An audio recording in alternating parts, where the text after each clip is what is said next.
Bonjour tout le monde et bienvenue dans ce nouveau décryptage. Aujourd'hui, on plonge dans une analyse absolument fascinante, exactement à la croisée de l'astrologie, psychologique et du coaching en estime de soi. Préparez-vous, car ça va être un véritable voyage transformationnel. On va aborder l'art de l'attraction d'une manière radicalement différente en découvrant le vrai visage de Vénus. Oubliez tout de suite les horoscopes de magazine où l'on cherche désespérément en la dot de son mariage. Ce qu'on va voir ensemble va tellement plus loin. Il s'agit de comprendre en profondeur les mécanismes invisibles qui dictent notre façon d'aimer et d'être aimé. Mais juste avant d'entrer dans le vif du sujet, soyons très honnêtes et posons-nous une question fondamentale. Une question qui, on le sait bien, nous a tous traversé l'esprit au moins une fois. Pourquoi est-ce qu'on reproduit sans cesse les mêmes échecs amoureux? Pourquoi on a cette drôle d'impression d'être coincé dans une boucle qui nous ramène inlassablement vers les mêmes impasses et très souvent vers les mêmes souffrances relationnelles? C'est une interrogation profondément humaine et c'est exactement ce grand mystère qu'on va éclaircir aujourd'hui. Alors, pour structurer notre réflexion, voici notre feuille de route en 5 étapes. 1. Le mythe de Vénus déconstruit. 2. Attirer versus conquérir. 3. Les 4 styles de magnétisme. 4. Nos blessures et schémas répétitifs. Et enfin 5. L'alchimie thérapeutique. Allez, on attaque tout de suite avec notre première partie, le mythe de Vénus déconstruit, ou comment ramener le regard de l'autre vers soi. C'est vraiment ici que s'opère un énorme changement de paradigme. En astrologie populaire, on entend tout le temps que Vénus dresse le portrait robot de notre partenaire idéal. Eh bien, c'est totalement faux. L'estime de soi, c'est ça, le véritable épicentre amoureux. Vénus ne parle absolument pas de l'autre, elle parle exclusivement de nous. En fait, elle symbolise notre propre capacité de réception et l'amour de soi qui va rayonner vers l'extérieur pour déterminer, au final, la qualité de nos relations. Et ça nous amène directement à un concept capital, le socle. Pour faire simple, ce socle représente la valeur inconditionnelle qu'on s'accorde à soi-même. On ne parle pas ici d'une valeur basée sur le succès professionnel, le statut ou l'apparence physique, non. On parle d'une valeur intrinsèque, viscérale. Il faut bien comprendre que l'amour qu'on attire dans notre vie, c'est la traduction mathématique exacte de la valeur qu'on estime méritée. C'est fou, non? Donc forcément, si ce socle interne est fragile, les fondations même de toutes nos relations vont vaciller avec lui.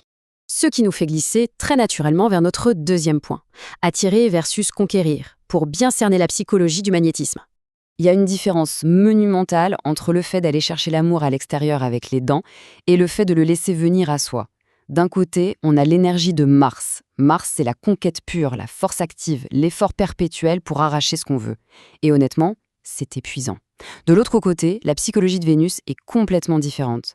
Elle repose sur une dynamique passive, une véritable attraction gravitationnelle. L'idée, ce n'est pas de partir en chasse, c'est de devenir un espace sûr, un refuge bienveillant où le désir de l'autre vient se loger de façon totalement naturelle. La conséquence directe de tout ça, c'est que notre estime de soi agit comme un aimant hyper puissant.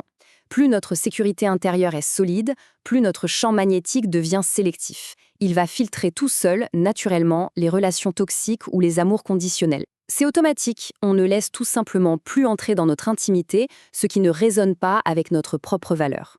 Passons maintenant à notre troisième étape, là où l'astrologie devient un miroir fascinant. Les 4 styles de magnétisme selon les éléments.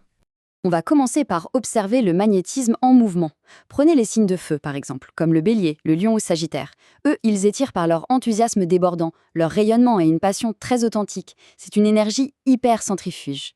Pour les signes d'air, comme les gémeaux, la balance et le verseau, la magie opère plutôt par la complicité mentale et une stimulation intellectuelle tout en élégance. Mais attention, ces deux éléments partagent une ombre commune très révélatrice. Ils ont une fâcheuse tendance à fuir la vulnérabilité que demande l'intimité.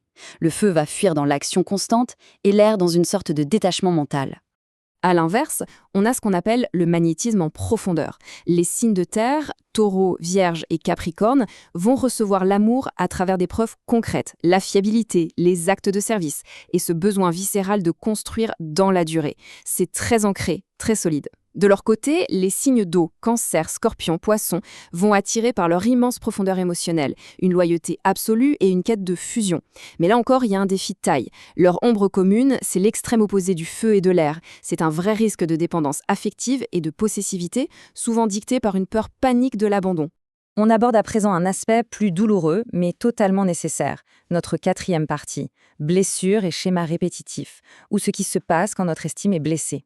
Vous connaissez le kintsugi ? C'est cette magnifique pratique japonaise qui consiste à réparer des bols brisés avec de l'or. Eh bien, c'est une métaphore parfaite pour illustrer nos schémas précoces. Très souvent, pendant l'enfance, on a intégré des croyances d'amour conditionnel. On a cru qu'il fallait mériter l'amour, qu'il avait un prix à payer. Et ça brise littéralement notre Vénus intérieure. Le résultat, notre capacité de réception se bloque complètement, ce qui crée des styles d'attachement anxieux ou évitants. Notre plaisir naturel est saboté et remplacé par de fausses illusions. Et c'est en comprenant ça qu'on fait face à cette vérité, parfois un peu dure à encaisser, mais tellement essentielle, qui s'affiche ici. On attire de manière répétitive des partenaires qui viennent valider la blessure d'origine. Réfléchissons-y un instant. Si notre socle interne est persuadé en secret qu'on ne mérite pas d'être aimé sans devoir se sacrifier, notre champ magnétique va attirer très exactement les personnes et les situations qui viendront confirmer cette terrible croyance. Mais on ne va évidemment pas rester sur ce constat. On passe tout de suite à notre 5e et dernière étape, la plus porteuse d'espoir. L'alchimie thérapeutique pour restaurer notre socle. Pour restaurer ce fameux socle, on peut s'appuyer sur un processus clinique en 3 étapes vraiment très concrètes.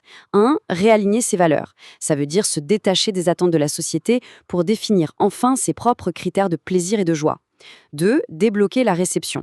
Pour ça, on utilise des outils comme la psychogénéalogie qui sont incroyables pour identifier et désamorcer les vieux schémas familiaux qu'on se traîne.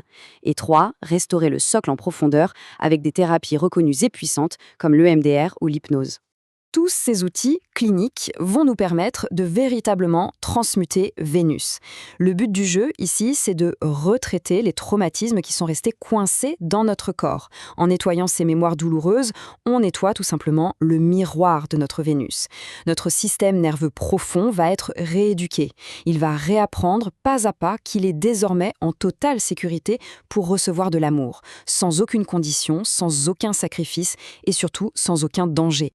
Pour faire la synthèse de tout notre cheminement d'aujourd'hui, l'équation vénusienne qu'on voit à l'écran est absolument parfaite. Regardez bien. Au centre, on a l'amour de soi et la paix relationnelle. Et ça ne peut naître que de la rencontre de 3 piliers. L'estime, qui nous donne le courage de poser des limites saines. Les valeurs, qui, quand elles sont vraiment alignées avec qui nous sommes, transforment les vieux drames en harmonie. Et enfin, la réception, qui nous permet d'assumer notre vulnérabilité sans porter le moindre masque, créant ainsi un vrai magnétisme durable. Alors qu'on touche à la fin de cette exploration, je vous laisse avec cette question finale, et prenez vraiment le temps d'y réfléchir. Sommes-nous prêts à restaurer notre propre socle, à regarder nos ombres bien en face et à penser nos blessures, pour pouvoir enfin arrêter de conquérir et commencer à recevoir l'amour inconditionnel qu'on mérite tous et toutes? Au final, il est là le vrai chemin vers la liberté relationnelle. Petit rappel essentiel pour conclure, l'ensemble du contenu, des concepts et des analyses que nous avons abordés est basé sur les excellents travaux d'Adeline Paolini. Vous pouvez retrouver tout son univers sur adeline-paolini.com, tout droit réservé. Un immense merci d'avoir suivi ce décryptage avec nous aujourd'hui. Prenez soin de vous et à très vite pour une nouvelle analyse passionnante.